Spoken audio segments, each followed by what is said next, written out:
Pero once and for all, malaman po natin dito kung sino ang sinungaling, kung sino ang makatsina, kung sino ang naggagaling-galingan at nagpapanggap na expert in international law. Sana po, Senator Lacson, nandun po kayo.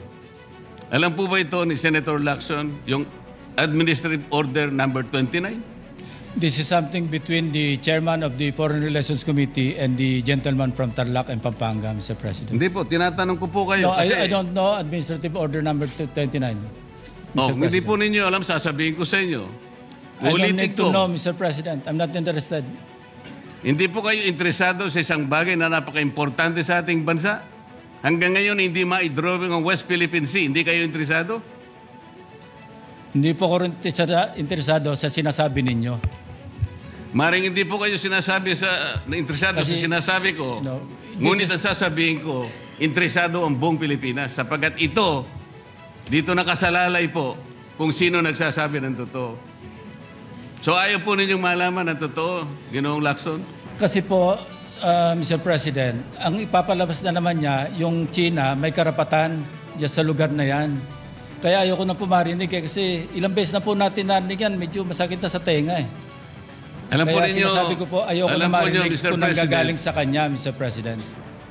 si Senator Lacson po ay, ang pagkakaalam ko, isang magaling na investigador. Eh ngayon po pala yung manghuhula na. Paano po niya nahulaan?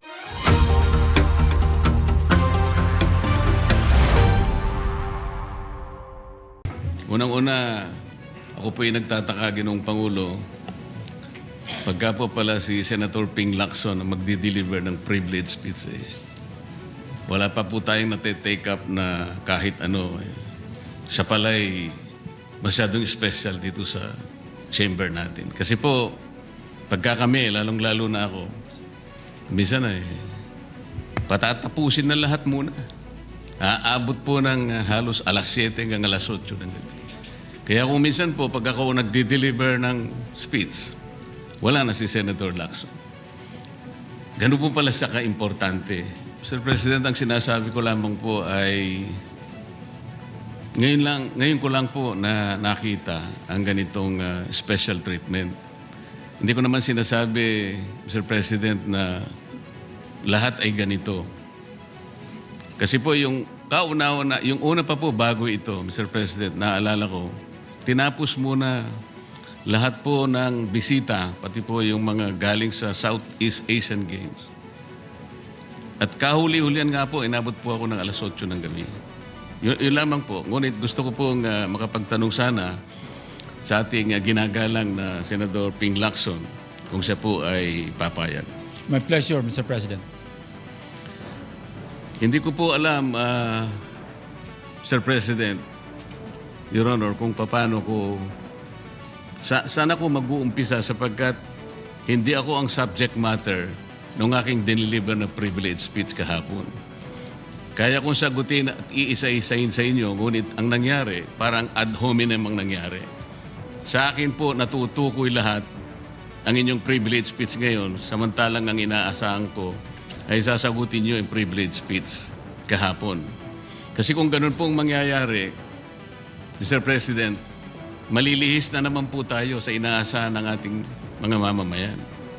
Dito lilitaw ngayon ang nauna pong mga patakarang nakita ko sapagkat kailanman hindi natin makakalimutan at huwag nating kalimutan na talaga pong nilimas po ang kabangbayan. Yun na po yung gusto nating pag-usapan dito.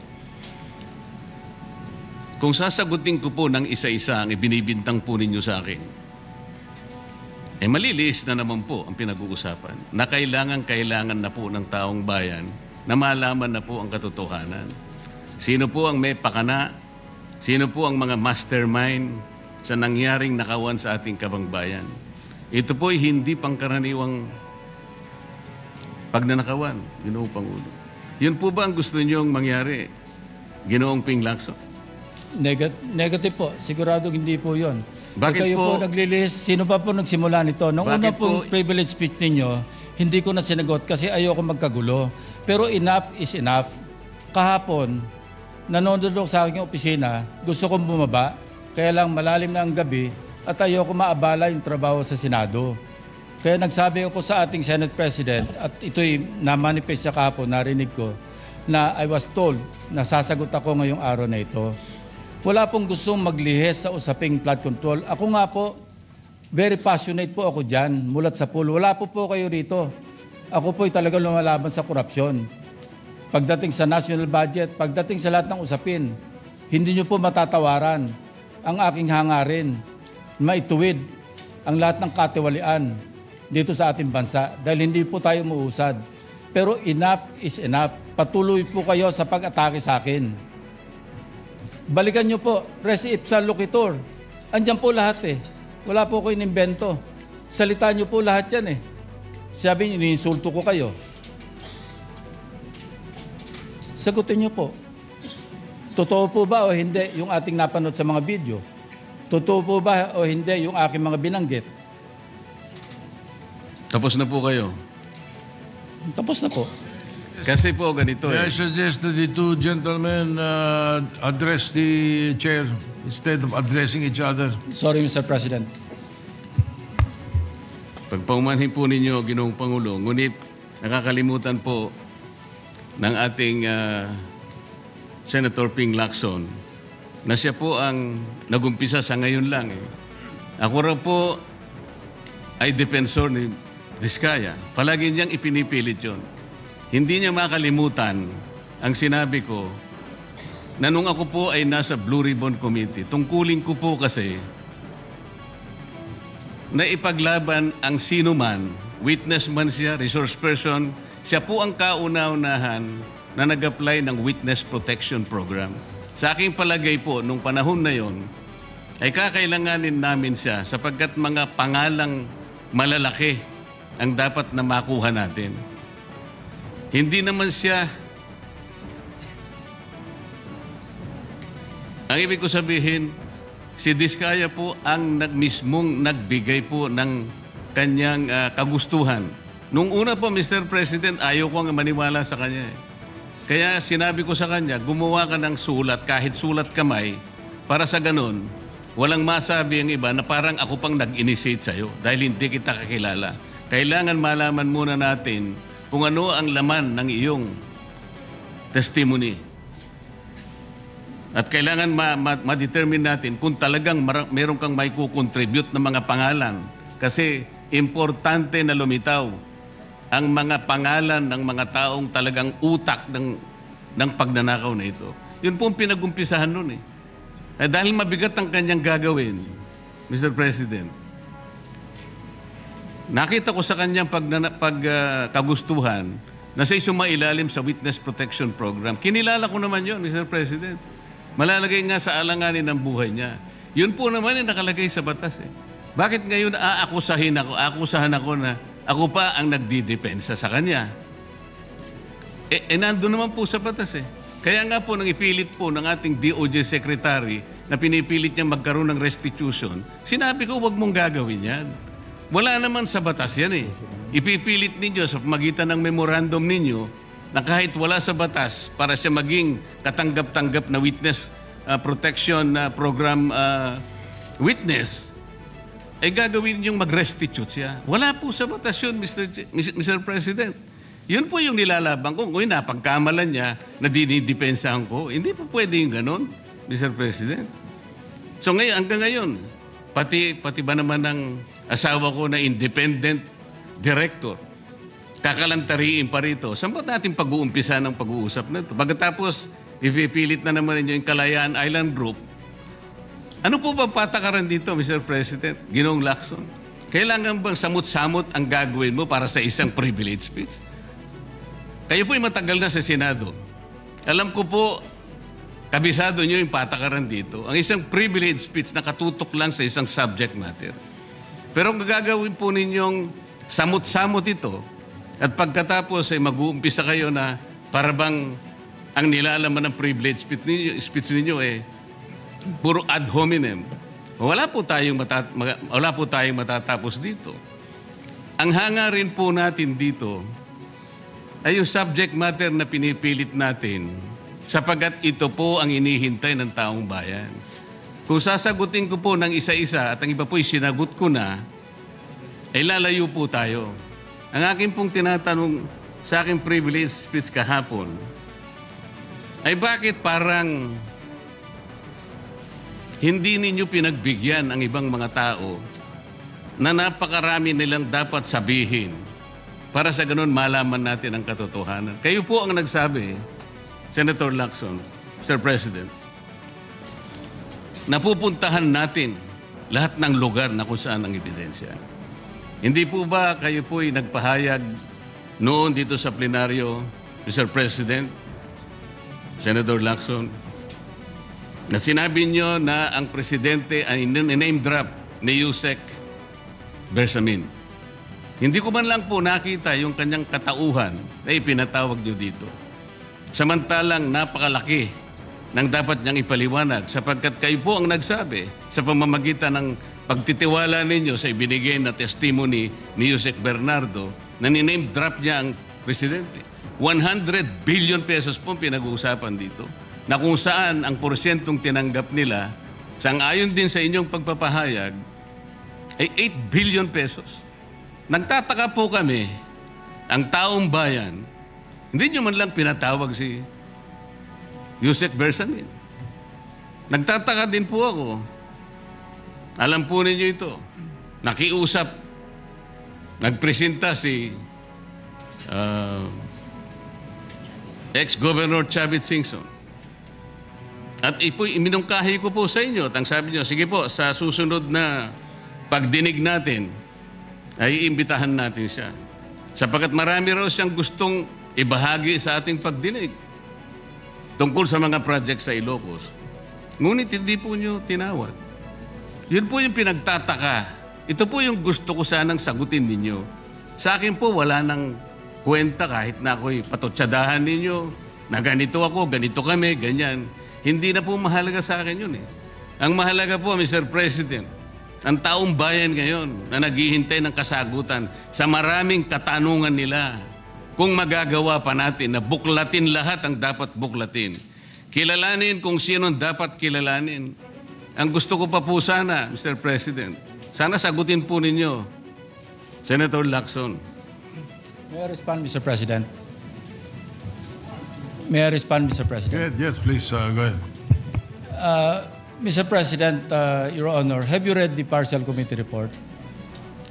Ganito po ang nangyari, Mr. No, have President. you read the partial committee report? That is my question, Mr. President. Binasa ko po, ngunit hindi ko po magawan ng paraan kung paano ko po itatrato.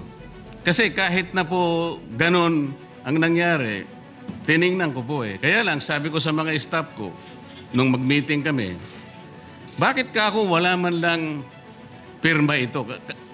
Ito po taliwas po sa inyong ipinahayag kahapon. Sinabi nyo rito, If I may be natanggap allowed, ko. Mr. President. Patapusin niyo muna ako para may paliwanag ko kung bakit hindi man lang ako sumagot sa inyo dito sa ibinigay niyong material na ito. Kasi sinabi po ninyo, for one, I have it on record that his office already received a copy of the BRC Partial Committee report as early as February 11, both hard and soft copies, but he has not signed it, even with I dissent remark. It follows that as chairman, I was first to sign before routing the same contrary to his claim that I did not. Kahapon lang po namin nakita ito, Mr. President. Pero hawak ko po dito yung ipinrint naming kopya na nakuha lang namin sa isang link sa PDF document. Kami lang po nagprint nun. Wala pong pirma. Mr. President, we assume that it came from the office of Senator Lacson or probably from the Blue Ribbon Committee. I would not assume otherwise. So sabi ko, kung walang pirma ito, wala man lang covering letter, ano bang gagawin namin dito? Gagawin ba nating banderitas ito?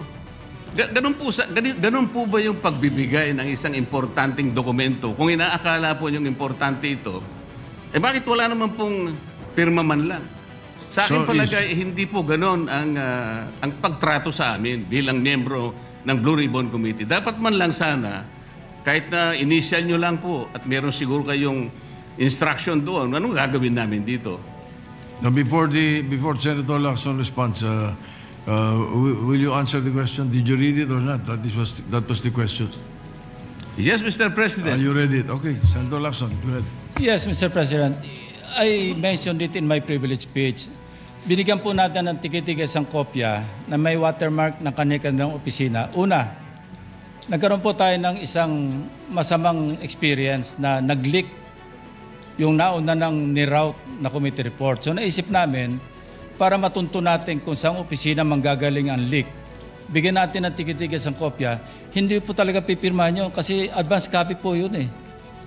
Nasabihan po namin ang kanilang mga staff na kapag ready na sila na pumirma at nabasa nila, hudyatan nila kami, ipapadala namin yung physical or yung hard copy. Nandun po yung signature page, nakapirma po ako doon. Hindi ko po pwede ikalat yun nang wala akong pirma kasi ako yung chairman. Hindi niyo po narinig yung aking paliwanag sa aking privilege speech na talagang walang pirma yung aming ikinalat sa bawat miyembro. Dahil yon para lang mapabilis kasi 400 pages po. Alam ko magtatagal mabasa. So para simultaneously, isipin niyo po Mr. President, kung isang kopya lamang yon na aking igagala sa 17 o 20 miyembro ng Blue Ribbon Committee, isang taon po baka hindi pa tapos mabasa. So gumawa kami ng nag-devise po kami ng isang pamamaraan para simultaneously, sabay-sabay nila mabasa with the advice to their staff na kapag nabasa na at ready ng pumirma, sabihan kami, dadali namin yung kopya na mayroong signature page at sa kanila pipirmahan. Katunayan kahapon po si Senator Bam Aquino. Binigyan namin sa kanya yung may signature page at pumirma siya. Hindi po matatapos kung yung 467 yata na pages, iisa-isahin namin iikot. Mahirap po. Gumawa na nga kami ng paraan para matakil na sa floor, ma-defend ko, at makapag forward tayo na tulad ng binanggit ko sa aking privilege speech, simula na tayo uli ng mga panibagong pagdinig. Ngayon, sinabi po ni Senator Marcoleta na bakit hindi inimbitahan si Undersecretary Bersamin. Kaya ko po tinanong, kung nabasa niya na yung report, kung meron po siya may ipakita sa akin doon sa committee report o doon sa TSN, doon sa minutes ng pagdinig na nabanggit ang pangalan ni Undersecretary Bersamin. Bukas na bukas din po o bigyan natin 3-day notice rule. Tatawag po ako ng pagdinig, ipapatawag natin si Undersecretary Bersamin. Ang binabanggit niya po yung aking interpellation sa DBCC na kung saan si Undersecretary Bernardo gumawa ng personal na sulat kay Pangulong Bongbong Marcos. At sinasabi niya doon na ito yung mga personalidad na alam niya, na naalala niya na mayroong allocable at kung ano-ano pa. Wala po sa Blue Ribbon Committee minutes yun. Sa labas po yan sa plenaryo, sa DBCC, sa National Budget Deliberation. So kung may papakita po sa akin ng ating kasamahan, Senator Marcoleta, na mayroong isang mention sa affidavit o sa salaysay ni Undersecretary Bernardo na binanggit si Undersecretary Bersamin, di tumawag po tayo ng pagdinig at mag-motion siya na ipatawag kung sino man ang gusto niya ipatawag. Ngayon, si Governor Chavit Singson, wala naman pong paliwanag. Ano po yung ite-testify? Konektado po ba sa issue at hand, which is the flood control projects? Kung konektado po, sana sumulat po siya sa chairman at sinabi niya, ito yung lalamanin ng ite-testify o ito yung naka-attach yung draft affidavit ni Governor Chavit Singson. Sino naman ako para tumanggi na ipatawag kung sino man yung resource person? Nagpadala nga siya ng surprise witness, siya lang nakakaalam eh. Hindi ko po inawat eh. At Mr. President. Sandali po, hindi pa ako tapos. At nung hinanap kong pilit, pinagtanong ko yung mga addresses, lahat ng mga kakilala ni Gutesa. At inalam po namin sa pamamagitan ng CCTV footage, baka naman merong sumalubong o merong kasama na pwede natin matunton kung nasan si Gutesa. Ganun po kasi ang aking pagnanais na talagang get to the bottom of this issue. Pero bigla po nawala eh. Ano po magagawa ko? Mr. President, wala nga pong nakasulat dun sa transcript tungkol nga po dun sa binanggit niya sa plenary na pangalang Adrian Bersamin. Paano nga pong mababanggit doon, Mr. President? Hindi nga niya pinatawag eh. Samantalang dapat niyang ipatawag, siya mismo ang nag-highlight. Isip-isipin po ninyo, nagawa po ni Senator Lacson na isama sa plenary debates ng ating 2026 budget. Ganun ka-importante ang bahagi na yon, Mr. President. Hindi ba dapat ipinahayag mo yun eh? Malaking bagay yun. Ibinulgar mo pa nga eh. There are 2 public officials I will reveal this morning. Ganun lang. At hindi mo pinatawag. Kung pinatawag mo yun, malinaw na malinaw, nalagay sana sa transcript. Ganun lang naman ang ibig sabihin eh. Sa mga tweet, iniwasan po, Mr. President, para hindi malagay sa transcript. Pagkatapos ikakatwiran po ninyo, kung nasa transcript, di sana pinatawag ko. Baligtad po ang ginawa ninyo, Mr. President. Katulad din po sa 30 Nara Street sa South Forbes. Ilan po yung binanggit ng mga tao doon? Hindi ko po sinasabing totoo yun, pero for purposes of the inquiry and investigation, kung talagang ganun, kalawak ang inyong pananaw, dahil pati nga po yung pagpunta ni Gutesa, pati CCTV po pinakita ninyo. And dami po sana ang pagkakataon na nakita sana lahat ng mga binanggit ni Saldico na mga ginamit na sasakyan. Makikita doon sa pagitan ng alas 9 hanggang alas 10 ng umaga. Tawagin natin yung kung sino man yung security agency doon. Pero hindi po ninyo ginawa. Pero sasabihin po natin, you wanted to emphasize one point. Kung nasaan ang ebidensya, ay talagang pupuntahan natin. Kayo po ang inconsistent eh. Pagkatapos ako ang sasabihin ninyong inconsistent. Ang dami po eh. Nakiusap ako na, sabi nga natin, ang dami pong tumuturo sa pangalan ni Martin Romualdez. Inimbita po ninyo, hindi dumating, nakiusap ako, naimbitahan uli. Ang sabi po ninyo sa magitan ng inyong interview, kung pupunta siya rito, welcome. Kung hindi siya pupunta, wala tayong magagawa because of interparliamentary courtesy. Mr. President, hindi po karaniwang pagnanakaw ang nangyari sa kasaysayan ng ating bansa. Hindi po ba ninyo naiisip, mismong kabang bayan ang tumagilid pagkatapos magtatago kayo sa prinsipyo o doktrina ng interparliamentary courtesy? Kung ako po ang chairman ng Blue Ribbon Committee, Mr. Chair, Mr. President, hindi ko po igagalang interparliamentary immunity sapagkat ang pinag-uusapan dito ay interes ng mamamayan. Huwag po tayong magtago kung saan-saan.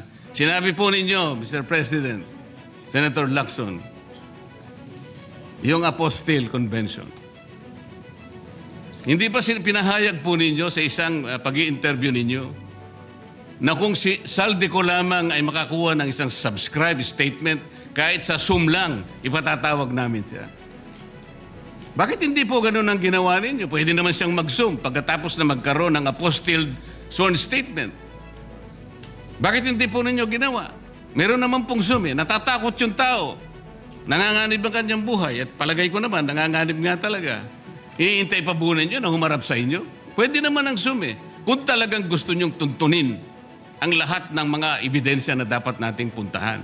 Ito po yung pinupunto ng aking privilege speech kahapon eh.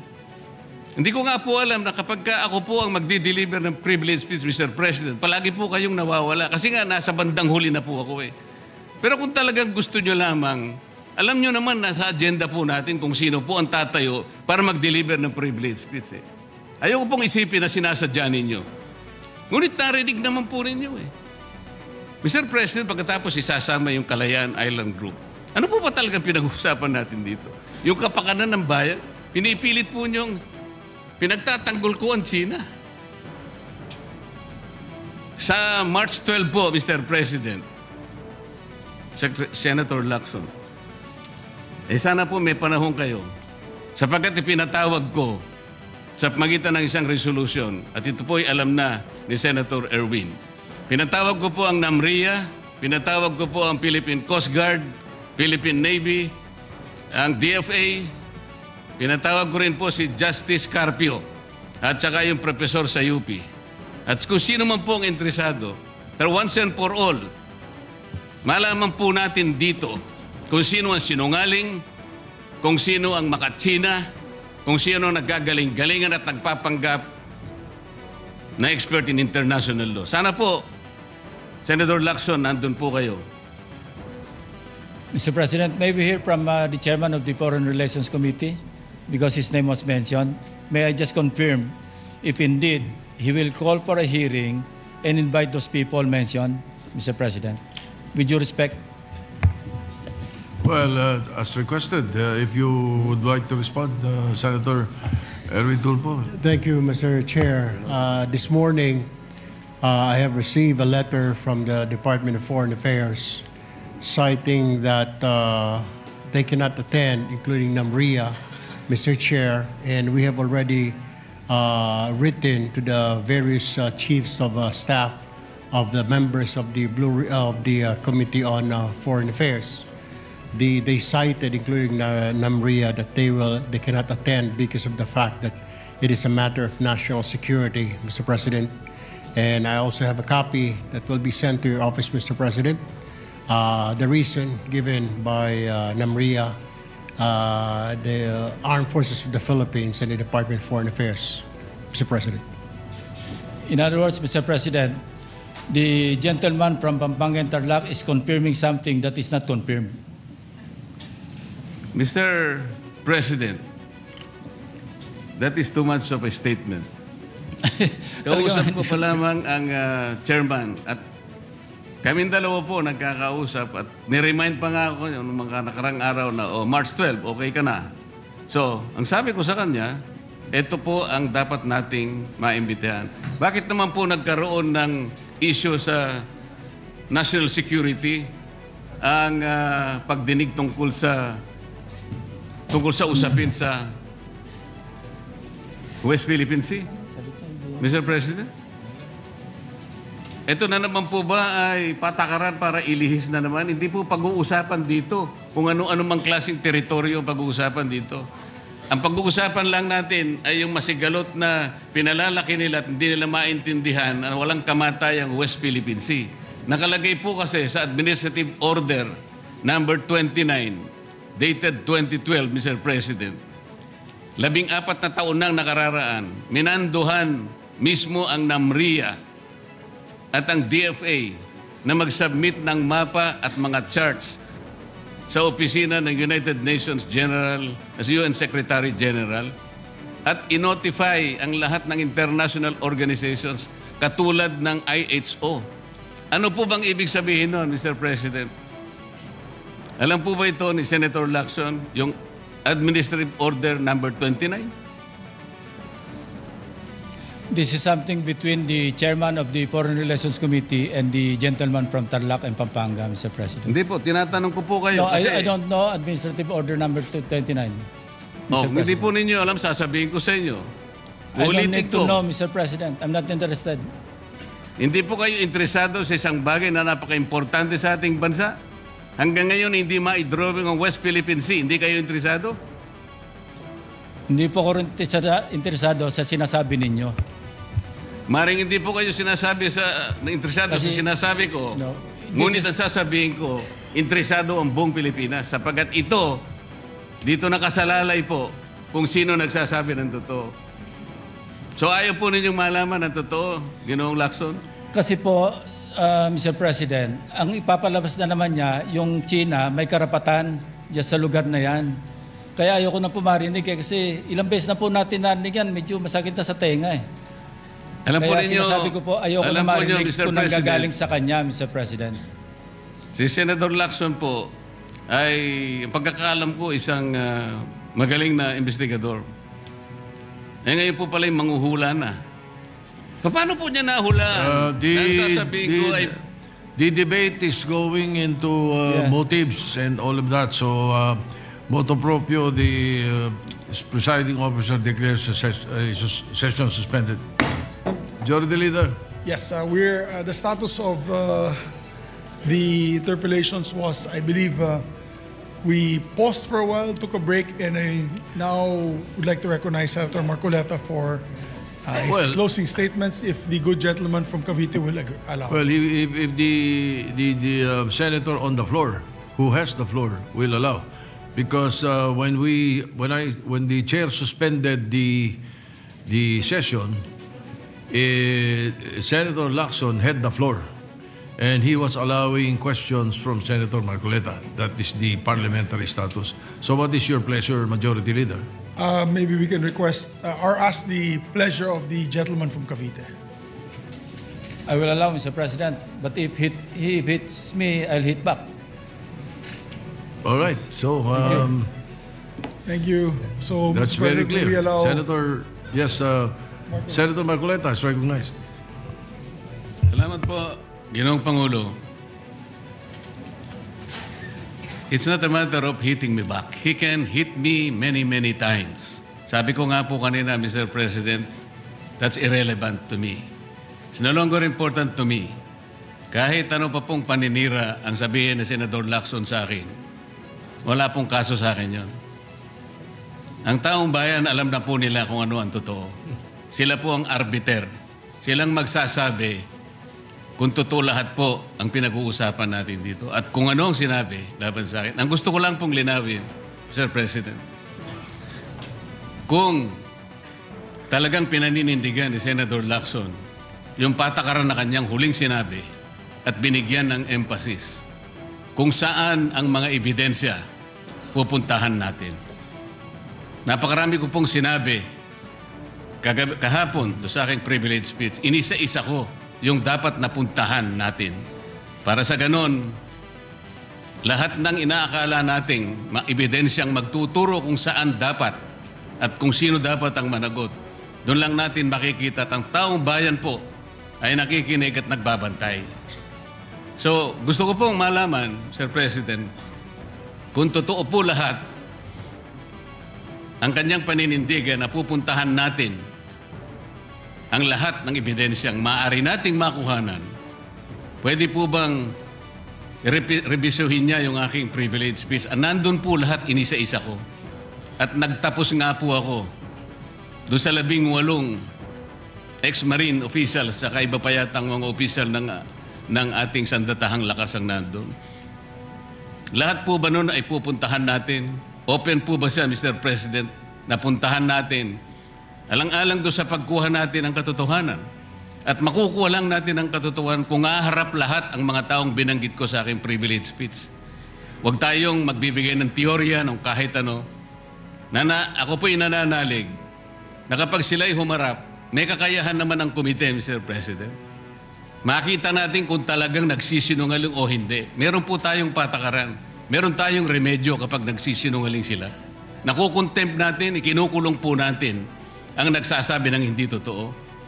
Payagan lang natin, lahat sila may karapatang magsabi, mag-contribute sa ikahahanap ng katotohanan na lahat po tayo ay merong interes. Yun lang pong gusto ko malaman, Mr. President, kung si Senador Lacson po ay tapat sa kanyang paninindigan, dapat sana lahat po ng aking sinabi, hindi naman po makakasama, makakatulong po sa ating lahat para makagawa tayo ng isang ulat.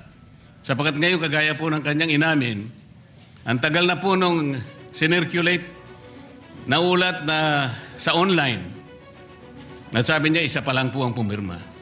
So, pwede po bang malaman sa ating kasama, Senador Lacson, lahat po ba nung aking binanggit sa aking privilege speech ay tutunguhan natin sapagkat potential po na panggagalingan ng maraming ebidensya? Para tapusin na po natin ito. Senator Lacson sat down. He no longer has the No, floor. Mr. President. Senator, the Majority Leader. Yes, para wala na daw gulo, na di pa lalaking gulo, binulungan ako ni Senator Lacson. Yes daw. Kailan po kaya, Mr. President, mag-uumpisa? Ay, hindi ko na po alam yun. Kasi po kung yes, bitin na naman po, Mr. President. Ayoko pong mabitin ng taong bayan, Mr. President. Kaya gusto ko pong malaman kailan, anong oras, tuloy-tuloy po ba para sa ganon ay mapayapa naman ang kalooban ng ating mga kababayan. Mr. President, may I respond? Yes, Senator Lacson. Isa lang po ang pakiusap ko, baka pwedeng pirmahan niyo muna yung partial committee report. Seryoso po ba kayo? I'm serious, Mr. President. So we can get over it, no?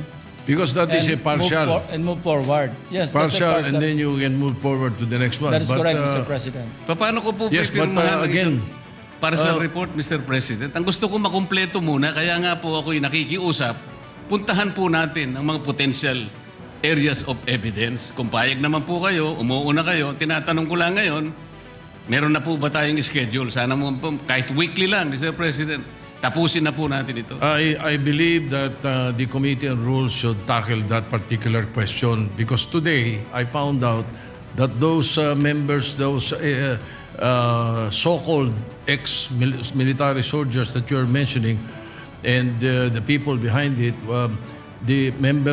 some members of Congress filed a case of cyber libel on them.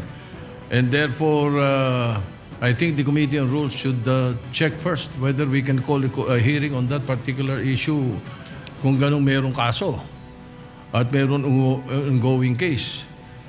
Yun ang So Pangulo. I suggest that your question and the privilege speech and the ensuing debates thereafter be referred to the Committee on Rules. I would like to entertain a motion to that effect, Mr. Majority Leader. I don't think we can answer the question of Senator Marcoleta now because of that particular issue. Yes, Mr. dahil, President. dahil po ba, Mr. President, merong nagsampa ng demanda doon sa mga taong inakala nating makakatulong sa atin? Magiging sagwil na yon para hindi natin sila tawagin. So, ibig sabihin pwede palang i-demanda na lang at ang gustong magkukusa na pumunta rito, tapos na tayo. I cannot answer your question. That's the reason I'm saying that we should ask the Committee on Rules to rule on that. You can be right, you can be wrong. But I do not want to answer you and tell you that you are right and that we can do that. It's Kaya nga better po. that we have the Committee on Rules decide. You are a member of the Rules Committee. Why don't you take it up? That is the best thing to do. And not belabor the issue. Majority Leader. Mr. President, I'm not belaboring the issue. Kasi po, sumagot na si Senator Lacson. May pagpayag na po. So wala na pong problema doon. Ang pinag-uusapan na lang, para malinawan, schedule na lang po hinihingi ko. Yes, he has not given the schedule yet, and he might even think of checking with the Rules Committee first on whether we can do that right away or not. Salamat po, Ginoong Pangulo.